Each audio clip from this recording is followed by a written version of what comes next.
Students, कैसे हो सारे आज की इस वीडियो में हम बात करने वाले हैं एक्सप्रेशंस को हम पढ़ेंगे और साथ में एवेल्यूएटिंग अर्थमेटिक एक्सप्रेशन को कैसे एवेल्यूएट करा जाता है, क्या क्या रूल्स होते हैं, सब चीज़ के बारे में बात करेंगे। अगर आप इस चैनल पर नए हैं तो चैनल को सब्सक्राइब बटन ज़रूर कर देना, और अगर तुम अभी तक चैनल को देख रहे हो और सब्सक्राइब नहीं किए हो तो तुम्हें बोर्ड एग्जाम की कसम और सब्सक्राइब कर देना इस चैनल को, ठीक है। चलो, अगर देख रहे हो तो सब्सक्राइब तुम कर नहीं रहे हो। तुम सब जानते हो, जो भी नए स्टूडेंट्स उनको बता देता हूँ, मैं आप सभी का विशाल भैया चैनल में पढ़ाता हूँ कंप्यूटर साइंस। तो अब हम आज से हमारा टॉपिक जो है, आज हम पढ़ रहे हैं एक्सप्रेशंस को पढ़ना शुरू करेंगे। अब सबसे पहले ये समझते हैं एक्सप्रेशंस होते क्या हैं। तो एक्सप्रेशंस या एक्सप्रेशन के अंदर देखो क्या क्या आता है। अब एक एक्सप्रेशन के अंदर हमारा बेसिकली कुछ हमारे वेरिएबल्स आएंगे, ठीक है, साथ में हमको ऑपरेटर भी देखने को मिल जाएगा, ऑपरेटर के साथ में वैलिड लिटरल्स भी रहेंगे वहां पे, ठीक है, वैलिड। ये बड़ी ध्यान से चीजें की हमको बात करनी है। बस इन तीनों चीजों का कॉम्बिनेशन जो होता है उसको हम बोलते हैं क्या, एक्सप्रेशन। ओके, अब एक्सप्रेशन कितने टाइप के होते हैं? एक्सप्रेशन वैसे तो बहुत सारे टाइप के होते हैं, बट आपकी बुक में जो दिए हुए हैं वो मैं आपको बताऊंगा और काफी अच्छे से चलेंगे, इन डेप्थ चलेंगे। तो अगर हम बात करें, अब देख लिया जाए कि टाइप्स ऑफ एक्सप्रेशन क्या क्या है। यहाँ पर सबसे पहले हमारे पास टाइप है अर्थमेटिक एक्सप्रेशन, ठीक है, अर्थमेटिक क्या एक्सप्रेशन। दूसरा है हमारे पास लॉजिकल एक्सप्रेशन। तीसरा टाइप हमारे पास क्या आएगा, रिलेशनल एक्सप्रेशन।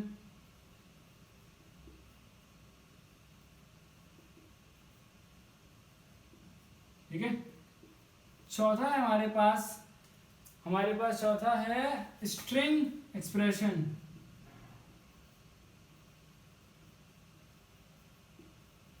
एक और आपकी बुक में दिया गया जो कि है कंपाउंड एक्सप्रेशन।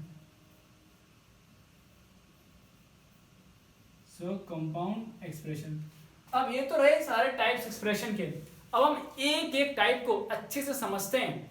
सबसे पहले हमको बहुत इजी चीज मैंने अब तुमको बताया कि तुमको जो पढ़ने में आया ना और जो पहला थॉट आता है ना वो देखो क्या है। तो इससे हम क्या करेंगे, अप्रोच डेवलप करेंगे कि पढ़ना कैसे है। तुम सबको पता है सिलेबस पढ़ना है, ठीक है, हमारा ये क्लियर है कि हमको पढ़ना है, और वाई ये भी क्लियर है क्यों पढ़ना है, भाई अच्छे नंबर लाने हैं। तो हम अप्रोच डेवलप कर रहे हैं कैसे पढ़ना है, हाउ पे काम कर रहा हूँ मैं तुम्हारे, ठीक है। अर्थमेटिक एक्सप्रेशन बेसिकली वो एक्सप्रेशन जिसके अंदर जो ऑपरेटर्स हैं वो अर्थमेटिक होंगे। बात समझ में आई? वो कौन सा होगा, अर्थमेटिक। तो अर्थमेटिक ऑपरेटर कौन कौन से होते हैं, प्लस, माइनस, मल्टीप्लिकेशन और डिवाइड। ये चार हमारे अर्थमेटिक ऑपरेटर होते हैं। अब ये क्या है, ये कौन सा बात, आओ अगले पर चलें। लॉजिकल एक्सप्रेशन की बात करी जा रही है, तो वापस से फॉर्मूला अपनाएंगे हम। वो एक्सप्रेशन जिसमें कि ऑपरेटर कौन से हैं, लॉजिकल ऑपरेटर का इस्तेमाल किया जा रहा हो, वो कौन से होंगे हमारे, लॉजिकल एक्सप्रेशन। अब लॉजिकल ऑपरेटर कौन कौन से होते हैं, नॉट, लॉजिकल एंड और लॉजिकल और, तीन होते हैं, ठीक है। यहाँ से एक और चीज सीख लो। चलो एक अच्छी बता देता हूँ आपको, अब बात आएगी दिमाग में। तो इनकी प्रायोरिटी होती है नॉट एंड फिर और। अब ये प्रायोरिटी ऑर्डर क्या होता है आगे अब समझा देता हूँ। चलो, वैसे तो आगे बताने वाला था मैं कि जब भी कभी एक से ज्यादा ये तीनों अगर एक साथ आ गए, मान लो कभी नॉट भी एंड भी है और भी है, तो सबसे पहले क्या एग्जीक्यूट होगा, सबसे पहले हमारा नॉट एग्जीक्यूट होगा, उसके बाद हमारा एंड एग्जीक्यूट होगा, उसके बाद हमारा और एग्जीक्यूट होगा। तो इसी बेसिस पर आपकी किताब में गलती करी गई है, और गलती तो नहीं ब्लेंडर बोलूंगा। अगर आपको बेसिक नहीं समझ में आया तो आप दिक्कत कर जाओगे आगे, ठीक है। ये आपको बताऊंगा मैं इस वीडियो में, अगली वीडियो में बात करूंगा, अगली टॉपिक है उसमें कि क्या गलती करी गई है। रिलेशनल एक्सप्रेशन कौन कौन से होते हैं, अब वही फॉर्मूला अपनाएंगे हम, सिंपल सा। कौन सा एक्सप्रेशन, वो एक्सप्रेशन जिसके अंदर जो ऑपरेटर है वो हमारे कौन से, रिलेशनल ऑपरेटर। अब रिलेशनल ऑपरेटर कौन कौन से होते हैं, देखो यार, एक टॉपिक से दो टॉपिक तुमको पढ़ाता हूँ मैं, एक्सप्रेशन पढ़ा रहा हूँ या ऑपरेटर ही पढ़ा रहा हूँ। ओके, तो ये होती है अप्रोच आपके पढ़ने की और पढ़ाने की। यहाँ पे क्या रिलेशनल ऑपरेटर कौन कौन से होते हैं, रिलेशनल ऑपरेटर क्या होता है, less than, greater than, less than, equals to, greater than, equals to, और कौन कौन सा होता है, relational operator double equals to. Basically जो कंपैरिजन कर सकते हैं होता है नॉट इक्वल्स टू। और कोई होता है, और होता है तो कमेंट करके बताना। अब बात करिए स्ट्रिंग एक्सप्रेशन के बारे में।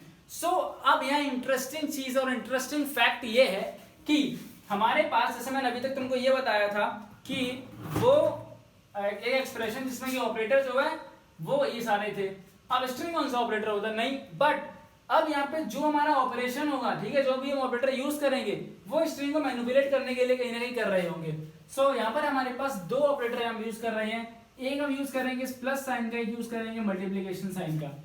अब इन दोनों साइन का यूज अब एग्जांपल से बताता हूँ आप सभी लोगों को, वो हम कैसे करेंगे। देखो, जब हम, अगर मान लो हमारे पास एक स्ट्रिंग है लाइक स्ट्रिंग 1 और अगर मैंने लगा दिया प्लस स्ट्रिंग 2, ठीक है, सो वो क्या करेगा कि इन दोनों स्ट्रिंग को चिपका के प्रिंट कर देगा। ठीक है, इस बात को ध्यान रखना, दोनों स्ट्रिंग को चिपका के प्रिंट कर देगा। अगर हमने यहाँ स्पेस दिया तो बात अलग है, बट वो ऐसा ही ऐसा छाप देगा दोनों को, स्ट्रिंग 1 और स्ट्रिंग 2। ओके, बट अगर मैं इस मल्टीप्लिकेशन वाले की बात करूं तो अगर मैं ऐसे लिख दूं कि S1, ठीक है, मल्टीप्लाइड बाई 4 टाइम्स, तो क्या करेगा, जो भी स्ट्रिंग लिखी है उसको 4 बार लिख देगा। ओके, अब देखो दोनों का अलग अलग यूज है। वो कैसे है, अगर आपको किसी कहीं पर दो स्ट्रिंग को एडिशन करना है, उनका मतलब कि उनको, या फिर मान लो मैं बताता हूँ, अगर फर्स्ट नेम है, जैसे मेरा फर्स्ट नेम, इधर आ जाता हूँ मैं, मान लो मेरा फर्स्ट नेम विशाल है, तो एक स्ट्रिंग में मैंने क्या किया, ऐसे दे दिया और लास्ट में थोड़ा स्पेस दे दूंगा मैं, टाइप मतलब अपने स्पेस बार से। ओके, और दूसरे स्ट्रिंग में दे दूंगा मैं अपना नाम। अब मान लो मुझे अगर इन दोनों को जोड़ना है तो मैं प्लस वाले का यूज कर लूंगा। ठीक है, अगर ऐसा कुछ आ जाता है, मान लो मुझे आपको 10 बार बोलता हूं मैं तुमको कि सब्सक्राइब सब्सक्राइब सब्सक्राइब, ठीक है, और मैं भी अब कोडर हूं भाई, पाइथन पढ़ा रहा हूं तो मुझे भी आती है ना, अब मैं भी कोडिंग करूंगा, तो ये लो, अब मैं क्या करूंगा, ऐसे लिख दिया मैंने सब्सक्राइब इनटू कितने बार, 10 बार, तो वो 10 बार सब्सक्राइब सब्सक्राइब सब्सक्राइब सब्सक्राइब आ जाएगा। ठीक है, बात समझ में आ रही ना? हाँ भैया, आप तो प्रमोशन करा रहे हो, बस आ गए तुम, कर देना सब्सक्राइब यार। चलो, अब हम समझेंगे कि सबसे पहले कि अरिथमेटिक को कैसे इवैल्यूएट करेंगे, उसके बाद जानेंगे हम लॉजिकल को, फिर रिलेशनल को। ओके, और तीनों ही इंपॉर्टेंट चीज है, तीनों में कुछ रूल्स लगते हैं, वो भी आपको बताऊंगा। सबसे पहले बात करी जाए कि अरिथमेटिक कैसे, हम अरिथमेटिक जो हमारे हैं उनको हम इवैल्यूएट करते हैं। ठीक है, तब तक क्या करोगे तुम, तब तक ये बताओ कि तुम्हारे स्कूल में कौन सा चैप्टर चल रहा है। और भाई क्या नाराजगी है तुम लोगों की यार, ग्रुप ज्वाइन नहीं कर रहे हो टेलीग्राम पे, फिर जब मैं लाइव आता हूँ तब कहते हो भैया ये डाउट बता दो, तुम डाउट पूछते हो नहीं ग्रुप में आके। कोई नहीं, खैर मैं कह सकता हूँ आप लोगों से ज्वाइन कर लो यार, ज़्यादा अच्छा रहेगा, फायदे की बात है। अब बात करेंगे हम किस चीज़ की, अब बात करी जाए किस चीज़ की, हाँ, अरिथमेटिक जो हमारे एक्सप्रेशन है इसको इवेल्युएट कैसे किया जाएगा, है ना, ये टॉपिक है। ठीक है, अब जो यहाँ पे इसकी स्पेलिंग गलत लिखी है वो तुम लोग कमेंट सेक्शन में मुझे सही लिख के बता दो कि भैया आपकी ये वाली स्पेलिंग जो है वो गलत है। और अगर तुमको ये नोट चाहिए हैं, देखो मेरे पास कुछ शॉर्ट्स नोट हैं जिनसे कि मैं आप सभी लोगों को पढ़ाता हूँ, या फिर मैंने बनाए हुए हैं थोड़ा सा क्रिप्स वहाँ से किताब से निकाला हुआ है, तो अगर आप लोग बताओगे तो प्रोवाइड करा दूंगा, आगे अगर नहीं बताओगे तो मुझे कोई दिक्कत नहीं है। बिकॉज क्या है ना कि मैंने पूरे थियोरिटिकल नोट्स नहीं बनाए हैं, जब एग्जाम में लिखोगे तो वहाँ थ्योरी लिखनी पड़ती है, जब फिर अगर मैं ये प्रोवाइड करा दूंगा बोल के कि भाई ये बेस्ट नोट्स हैं, और तो गारंटी दे रहा हूँ कि ये बेस्ट नोट्स हैं, बस अगर आप इसको छापोगे ना एग्जाम में तो दिक्कत होगी। ये मैंने अंडरस्टैंडिंग के लिए बेस्ट नोट्स बनाए हैं। सो अब आपको मैं यहाँ से कुछ रूल्स जो हैं उनकी बात करी जाएगी। सो सबसे पहला रूल क्या है, देखो, ऑर्डर प्रेसिडेंस। अब ये को इसको समझना ध्यान से, स्पेलिंग देख लें यार, गड़बड़ ना हो जाए, है ना। तुम तो कमेंट कर दो कि भैया स्पेलिंग गलत लिख दी, क्या यार करना पड़ता है। चलो आया, ऑर्डर प्रेसिडेंस। अब ऑर्डर प्रेसिडेंस क्या होता है, बेसिकली आपको याद है मैथमेटिक्स में बचपन में जब पढ़ते थे, है ना, क्या था, हम एक चीज यूज करते थे, बॉड मास, बात समझे, बॉड मास। अब वैसे ही यहाँ पर जो ऑपरेटर्स यूज होते हैं उनका प्रेसिडेंस होता है कुछ। तो सबसे पहला रूल ये बोलता है कि ऑर्डर प्रेसिडेंस के हिसाब से जो हायर है वो सबसे पहले उसका एग्जीक्यूट किया जाएगा, जो लोअर है उसको उसके बाद में एग्जीक्यूट किया जाएगा। ये बात क्लियर है? हाँ भैया, ये रूल समझ में आ गया। अब दूसरी चीज है कि अगर इस फॉर्मेट में चीजें लिखी हैं, देखो ये बेसिकली एक फॉर्मेट है, वैल्यू, ऑपरेटर और वैल्यू।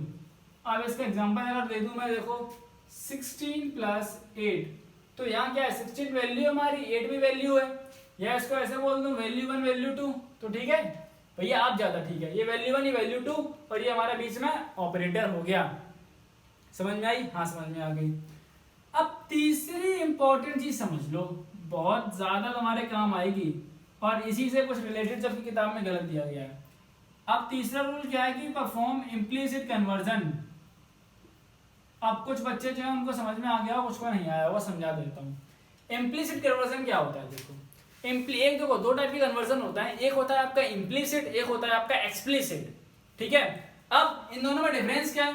डिफरेंस ये है कि जो इम्प्लीसिट है ये ऑटोमेटिक होता है, ये समझो यहाँ से, इम्प्लीसिट जो है वो ऑटोमेटिक होता है, ऑटोमेटिक कन्वर्जन होता है बेसिकली। एक्सप्लिसिट जो होता है वो हम फोर्सफुली कन्वर्ट करते हैं।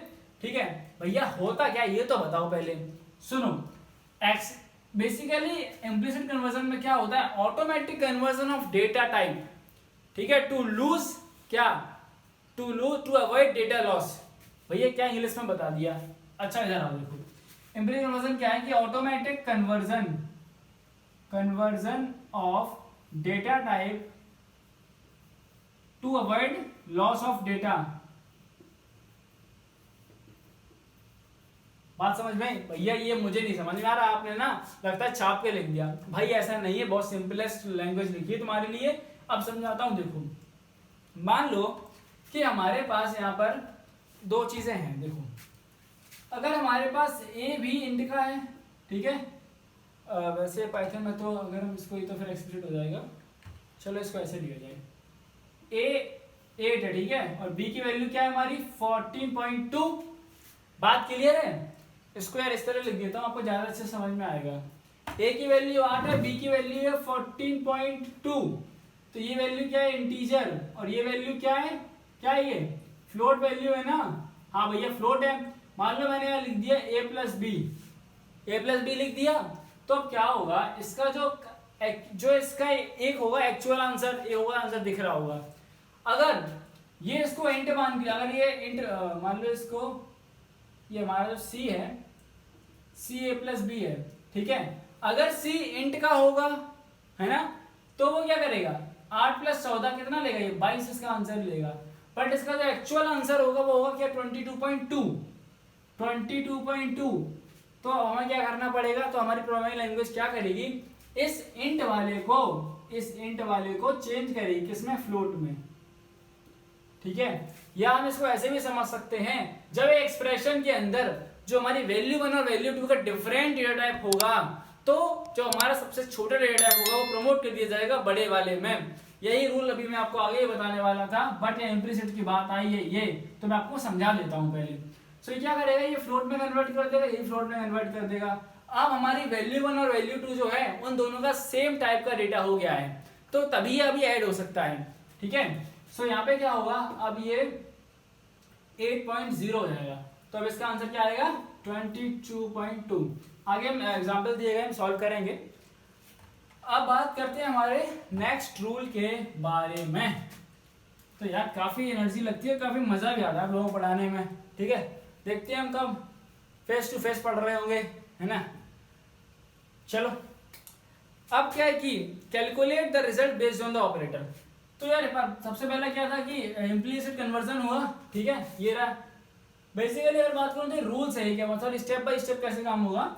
कन्वर्जन हुआ, हाँ कन्वर्ट कर लिया, अब जो ऑपरेटर है ना उसके बेसिस पर रिजल्ट निकल आएगा। ठीक है, सो इसको लिख दूं कि बेस्ड ऑन ऑपरेटर आपका जो रिजल्ट है वो निकलेगा। Based on operator result will be calculated, कहोगे भैया आपकी राइटिंग खराब है। हमारा भी जमाना हुआ करता था, अपने 8-10 तक तो मेरी राइटिंग बहुत अच्छी, 12th में भी थी, बट अभी बोर्ड पे लिखना पड़ता है यार, और स्पीड में भी लिखना पड़ता है। सो हमारे पास नेक्स्ट रूल क्या है कि समझो, नेक्स्ट रूल को समझने से पहले एक चीज समझो कि सब एक्सप्रेशन क्या होता है। देखो अब जैसे कि आपको वापस ले सकता हूँ बॉड मास की तरफ में। बॉड मास जैसे हमारा क्या होता था कि अगर हमारा यहाँ लिखा है 8 + 2 और इंटू 4 + 6 और ऐसे है कुछ, ठीक है, इस तरीके से। तो सबसे पहले क्या था कि सबसे पहले हम इस वाले ब्रैकेट को सॉल्व करेंगे ना, ठीक है, था ना ये रूल, हाँ ये रूल था, ठीक है। सो सेम चीज यहाँ पे है, सेम चीज क्या है, सब एक्सप्रेशन है, subexpressions will be evaluated first, subexpressions will be evaluated first. बात समझ में आई भैया? नहीं समझ में आई? देखो अगर मैं इसी को कंसीडर कर लूं, ये हमारा एक्सप्रेशन है एक्सप्रेशन। अब जैसे कि मैं अभी आपको आगे बताने वाला हूं, तो फिर बता ही देता हूं यार। जो हमने बात की ना ऑर्डर प्रेसिडेंस की, तो आपकी टेबल बनी हुई है, टेबल ऑर्डर प्रेसिडेंस में, उसमें जो हाईएस्ट प्रेसिडेंस मिल रहा है वो किसको मिल रहा है? पैरेंथेसिस को है। तो ऑर्डर प्रेसिडेंस के अनुसार जब आपका पैरेंथेसिस आएगा, आपको भैया दो पैरेंथेसिस हैं, बिल्कुल सही है, तो ये एक ये। अब यहाँ पे क्या है, एक होता है एक्सप्रेशन, एक होता है सब एक्सप्रेशन। एक्सप्रेशन का मतलब होता है कि ये यहाँ से लेके यहाँ तक पूरा क्या है, एक एक्सप्रेशन है। अब इसके अंदर एक एक्सप्रेशन के अंदर अगर एक और एक्सप्रेशन आ गया, मतलब कि ये सब एक्सप्रेशन है। ये क्या है, इसके अंदर का सब एक्सप्रेशन। ठीक है, मैंने आपको बॉड मास के तरीके से समझाया कि सबसे पहले हम इसको एवेल्युएट करेंगे। ठीक है, ये पहले एवेल्युएट होगा और इसकी ये बाद में एवेल्युएट होगा, है ना। 1 2 से समझा दिया तुमको, बात समझ में आ गई? हाँ भैया समझ में आ गई। और लास्ट चीज ये है कि जब तक आपका रिजल्ट नहीं आएगा तब तक वो कैलकुलेट होता रहेगा। ठीक है, सो ये हमारी प्रोसेस जो है चलती रहेगी जब तक रिजल्ट नहीं आएगा। अब यहाँ पर दो और आपको इंपॉर्टेंट चीजें बतानी है मुझे, वो एक तो बता चुका हूँ बट फिर भी आपको बता देता हूँ टॉपिक, जैसा कि आपकी किताब में, क्योंकि कुछ बच्चे जो हैं वो पहले तो आप बहुत से वीडियो देखोगे नहीं, फिर कमेंट कर दोगे कि भैया आपने ये वाला टॉपिक नहीं पढ़ाया है। चलो वही बता देता हूँ। अब केस क्या है कि इफ अगर एक्सप्रेशन के अंदर, अर्थमेटिक के अंदर अगर डेटा टाइप्स कोई मिक्स पाए जाते हैं, ठीक है, मतलब कि ये केस बनता है हमारा बेसिकली मिक्स डेटा टाइप का। ओके, अब मिक्स डेटा का केस कैसे बन रहा है, मान लो ऐसे मैंने आपको अभी बताया था कि हमारी जो वैल्यू 1 है, ये हमारी वैल्यू 1 थी और ये हमारा क्या था, ऑपरेटर। इसके साथ में ये हमारी थी वैल्यू 2। ओके, अगर मिक्स का मतलब ये है कि अगर हमारा जो वैल्यू 1 है ये हमारी इंट टाइप की है और वैल्यू 2 हमारी फ्लोट टाइप की है, तो क्या होगा कि मैंने ही तुम्हें थोड़ी देर पहले ये बताया है कि अगर हमारा डिफरेंट वैल्यू होगी डिफरेंट डेटा टाइप की, तो वह एग्जीक्यूट नहीं हो सकती है। बात समझ रहे हो? हाँ भैया समझ में आ गई। तो अब देखो करना क्या है यहाँ पे। सबसे पहला रूल है, ये रूल ही है और इसको समझो। सबसे पहला रूल ये है कि अगर हमारी जो वैल्यू 1 है, वैल्यू 1 इज कॉम्प्लेक्स, अगर वैल्यू 1 कोई एक कॉम्प्लेक्स नंबर है तो क्या होगा, तो देन जो हमारी वैल्यू 2 है, वैल्यू 2 कहां कन्वर्ट होगी, फिर बताओ। वैल्यू 2 कन्वर्ट कर दिया किसमें, कॉम्प्लेक्स में। बात समझे भैया? ये बात समझ में आई? ओके, अब दूसरा रूल क्या कहता है, अगर एक वैल्यू 1 जो है वो दूसरे वाले से छोटे में, ठीक है, वैल्यू 1 का जो डेटा टाइप है, सॉरी वैल्यू 1 का जो डेटा टाइप है वो अगर छोटा है किससे, वैल्यू 2 के कंपैरिजन में, तो क्या करेंगे हम, जो डेटा टाइप छोटा है जिस भी वैल्यू का, हम उसको कन्वर्ट कर देंगे बड़े में ताकि वो बराबर आ जाए। समझे? अब देखो क्या है, एग्जांपल भी देता हूं, पहले समझो। यहां पर अगर केस लें तो वैल्यू 1 का जो डेटा टाइप है इसको कन्वर्ट कर दिया जाएगा किसमें, फ्लोट में। अब देखो ये क्यों किया गया, क्योंकि वैल्यू 1 का जो डेटा टाइप था वो इंट था और इंट जो है फ्लोट से छोटा होता है। ठीक है, अब भैया कहोगे भैया ऐसा क्यों कराएगा, तो ये पहले आप समझ लो। देखो वैल्यू, एक एग्जांपल देता हूं, मान लो हमारी वैल्यू थी 2, क्योंकि इंटीजर है, और हमारी थी फ्लोट यानी कि 8.46। बात समझ में आई? ठीक है, अब हम चाहते थे इन दोनों का एडिशन करा के हमको रिजल्ट चाहिए था। अगर हम इसका एडिशन कराते बिना चेंज करे हुए तो हमारा आंसर क्या आता, एग्जांपल की तरह बताता हूं मैं आपको, तो हमारा जो नॉर्मल आंसर आता वो 10 आ रहा था। ठीक है, ठीक आता वैसे, और चेंज करने के बाद आंसर लगाया। वो आपको दूसरी तरीके से समझा रहा हूँ, ध्यान से समझो, अप्रोच थोड़ी बदल रहे हैं हम।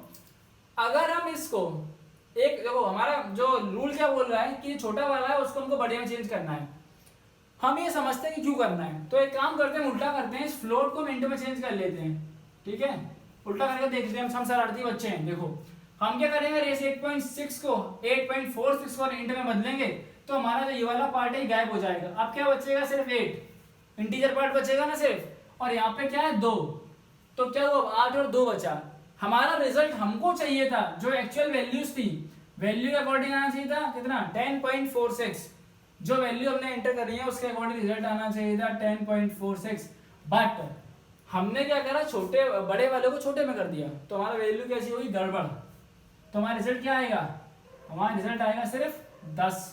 ठीक है, बात समझ में आई? ठीक है, अब देखो यहाँ से थोड़ा कंफ्यूज हो रहे होगे तुम लोग, मैं क्लियर कर देता हूँ। ये वो रिजल्ट है जो कि आना चाहिए था, तो इसको मैं लिख देता हूँ आना हिंदी में सीधा, और ये वो रिजल्ट है जो कि आया। ठीक है, तो इसको ऑब्जर्व लिख देता हूँ। ठीक, अब हम जो रूल लगा के करेंगे, अगर हम इसको बदल देंगे फ्लोट में इंट वाले को, और इसको भी फ्लोट में रहने देंगे हम, इसका इंट से रिश्ता खत्म करो। ठीक है, इसको वापस बना दो 8.46। ठीक है, सो क्या होगा यहाँ पे, अब इसको जोड़ लो क्या होगा, तो फिर इसका आंसर 10.46 आया, मतलब कि जो हमारा आंसर आना चाहिए था और वो हमारा आंसर आ रहा है। अगर हम एक टर्म में मैं इसको बोलना चाहूँ कि हमने छोटे वाले को बड़े में क्यों कन्वर्ट किया और बड़े वाले को छोटे में क्यों नहीं किया, वर्ड्स को ध्यान से सुन लो। ठीक है, तो छोटा था उसको बड़ा क्यों कन्वर्ट किया, क्योंकि डेटा लॉस हो जाता भाई। अगर हम इस बड़े वाले को छोटे में ले जा रहे थे इंट में, तो ये जो 8 बच रहा था, यहाँ पे हमारा डेटा लॉस हो रहा था। बात समझ में आई? हाँ भैया समझ में आ गई। चलो अब अगला एक और रूल देख लो, बस समाप्त, फिर खत्म कर रहा हूं मैं, कि अगर दोनों का डेटा टाइप अगर क्या है सेम, यानी कि वैल्यू 1 एंड वैल्यू 2 का अगर जो डेटा टाइप है वो क्या है सेम, तो फिर कुछ भी प्रमोट नहीं करा जाएगा। बात क्लियर है? क्लियर है। अब यहां से एक चीज और पढ़ लो। ठीक है, इतना पढ़ लिया हो तो कुछ आपको प्रेसिडेंस बता देता हूं बस।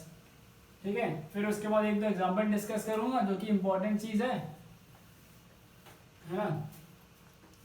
टेबल प्रेसिडेंस का मतलब क्या है बेसिकली, बहुत ही शॉर्ट में आपको समझाता हूं कि जो भी जितने भी ऑपरेटर्स हैं हमारी इस लैंग्वेज के अंदर, उन सभी में से जैसे बॉड मास में होता है हमारा। ठीक है, अगर फिर से बॉड मास को उठा लिया जाए, ये जो बॉड मास है इसमें ब्रैकेट हाईएस्ट होते हैं, तो एक ऑर्डर बना हुआ होता है। सेम यहाँ पे जो हमारा हाईएस्ट ऑर्डर वो हमको मिलता है। ठीक है, बाकी तो आप बुक से देख लेना, हाईएस्ट आपका पैरेंथेसिस होते हैं, और अगर हम लोएस्ट की बात करें तो लोएस्ट हमारे होते हैं बूलियन। बूलियन के जितने भी ऑपरेटर हैं वो लोएस्ट हैं, और अगर बूलियन से थोड़ा सा और ऊपर चलेंगे तो हमको रिलेशनल ऑपरेटर्स मिल जाएंगे हमारे। ओके, वैसे सारे आपको याद करने की जरूरत नहीं है, बट आप एक बार लिस्ट को देख लेना, वो आपका काम हो जाएगा उतने से। अब हम आगे चलते हैं और आगे हम ये सीखते हैं कि कुछ आपके जो क्वेश्चंस दिए गए हैं वो आपको करके दिखाता हूँ इस इम्प्लिसिट कन्वर्जन के, वो कैसे हो रहे हैं। सबसे पहला एग्जांपल जो कि मोस्ट इंपॉर्टेंट है, अब जिन बच्चों ने वीडियो को यहाँ तक स्किप किया उनके साथ खेल हो गया, समझ रहे? खेल, वो क्यों? देखो सवाल दे रहा हूं मैं तुमको, ए और बी, एक वैल्यू हमारी क्या है, एक वैल्यू हमारी है 3, दूसरी वैल्यू है 6। कोई दिक्कत भैया? कोई दिक्कत नहीं। और यहाँ पे क्या है, c equals to B divide by A हो रहा है। ठीक है, ठीक है भैया, बहुत आसान है ये तो। हमें करना क्या है, हमें सिर्फ दो चीजें बतानी है यहाँ पर। हमको आंसर का फाइनल डेटा टाइप बताना है। ठीक है, कि किस डेटा टाइप में आंसर आएगा, और दूसरा हमको फाइनल यहाँ से आंसर भी बताना है अपना। ठीक है, ठीक है, हम क्या करेंगे, चलो भाई शुरू हो जाते हैं। सो c इक्वल्स टू 6/3। सो ये भी हमारा इंट है और ये भी तुम्हारा इंट है। कहोगे भैया दोनों इंट मिल गए, रूल नंबर 3 लग गया भैया।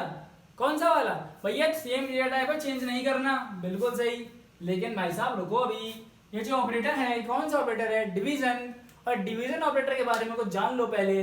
डिवीजन ऑपरेटर जो है क्या करता है, ये सिर्फ फ्लोट वाली वैल्यूज को ही डिवाइड करता है। समझे क्या? अरे भैया गड़बड़ हो गया मामला। तो अब हम क्या करें, इसको भी बदलो किसमें, फ्लोट में, इसको बदलो किसमें, फ्लोट में। फ्लोट में बदलने पे क्या हो जाएगा, ये 6.0, ये क्या होगा 3.0। अब इसका आंसर क्या होगा, 2 या 2.0, आंसर होगा 2.0। फाइनल डेटा टाइप क्या रहा हमारा, फ्लोट। बात समझे? फाइनल आंसर क्या रहा, 2.0। ओके, सो यहाँ पर एक और सवाल है ना। अब हम क्या करेंगे, ऑपरेटर को बदल दिया जाएगा। अब c equal to B remainder by ए।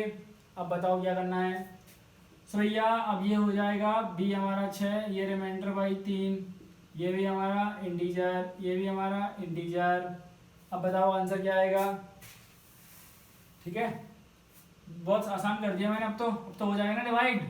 तो आंसर बोलो, आंसर रिमाइंडर क्या बचेगा 0, बिकॉज ये जो साइन है बता देता हूँ, ये रिमाइंडर देता है, रिमाइंडर भी समझा देता हूँ। यानी कि अगर हम भाई साहब ऐसे इसको डिवाइड करेंगे तो ये 3 दूनी क्या होता है 6, और जो वैल्यू यहाँ बच रही होती है वो हमको इसके आंसर में लिखनी होती है। इसका मतलब इसका आंसर है 0। और इसको हम यहाँ पे सॉल्व करेंगे तो हमारा जो फाइनल डेटा टाइप निकल के आ रहा है वो हमारा इंटीजर इंटीजर ही है दोनों, मतलब कि इसका आंसर हो गया इंटीजर और इसका आंसर हो गया 0। अगर इस सवाल में थोड़ा सा मॉडिफिकेशन कर दिया जाए तो देखो यहाँ क्या होगा, अगर हम 6 की जगह कर दें क्या 6.0। ठीक है, अब तुम लोग अपनी अपनी कॉपी में आंसर बदलो। अब मैं वाइट बोर्ड का इस्तेमाल करूँगा। ओके, ठीक है, कैसा लग रहा है? मैं बहुत से लिख रहा हूँ ना, तुम लोग ऐसी ऐसी लिखिए। आधे बच्चे लिखिए नहीं, मुझे पता है। सो कोई बात नहीं, जो लिख रहा है उनके लिए है ये। बोर्ड गंदा हो रहा है, साफ़ करना पड़ेगा। चलो कोई नहीं, इसके बाद साफ़ किया जाएगा। सो c = b रिमाइंडर अगर मैंने ये यहाँ लगा दिया है तो बच्चों क्या होगा, b की वैल्यू बच्चों 6.0 हो गई, रिमाइंडर साइन के साथ a की वैल्यू हमारी 3 हो गई। बात क्लियर है? क्लियर है। अब ये हो गया हमारा किसमें, फ्लोट में, और ये हमारा किसमें, इंट में। तो हमको क्या करना पड़ेगा, हमको इस इंट वाले को फ्लोट में कन्वर्ट करना पड़ेगा, और कन्वर्ट करेंगे तो क्या आएगा, ये हो जाएगा हमारा 3 से 3.0। ठीक है, सो अभी जो हमने सिर्फ अगर हम करेंगे इसका क्या करेंगे, सबसे पहले समझ जाया करो, अगर आपका जब भी आपका फाइनल डेटा टाइप हमारा फ्लोट में आ जाए, मतलब कि आंसर हमारा पॉइंट में जरूर आएगा। अगर वो 0 ही आंसर आ रहा है तो वो 0.0 में जाएगा। बात समझे क्या? तो इसका आंसर होगा 0.0। और बस आज की वीडियो में समाप्त करते हैं। मिलेंगे आप सभी से एक और ऐसी नेक्स्ट लेक्चर के साथ में। उम्मीद करता हूँ तुम्हें बड़ा मजा आया होगा पढ़ने में यार, बिकॉज आप लोगों का इतना, आप जितने ही बच्चों ने सपोर्ट किया उन सभी को थैंक यू। और जो भी देख रहे हैं यार, आप लोगों से रिक्वेस्ट रहेगी इस चैनल को सपोर्ट जरूर करना, कि यहाँ पे आपको इस तरीके से मैं पढ़ाता हूँ। जैसे कि मुझे कोई इस टाइम पे पढ़ाने वाला नहीं था, बट फिर भी मेरी कोशिश रहेगी कि हर बच्चे तक ऐसा इंटरेस्टिंग जो नॉलेज है वो पहुँचाई जाए। और आप लोगों से बदले में ये रहेगा कि शेयर कर देना, सब्सक्राइब कर देना, लाइक कर देना। बस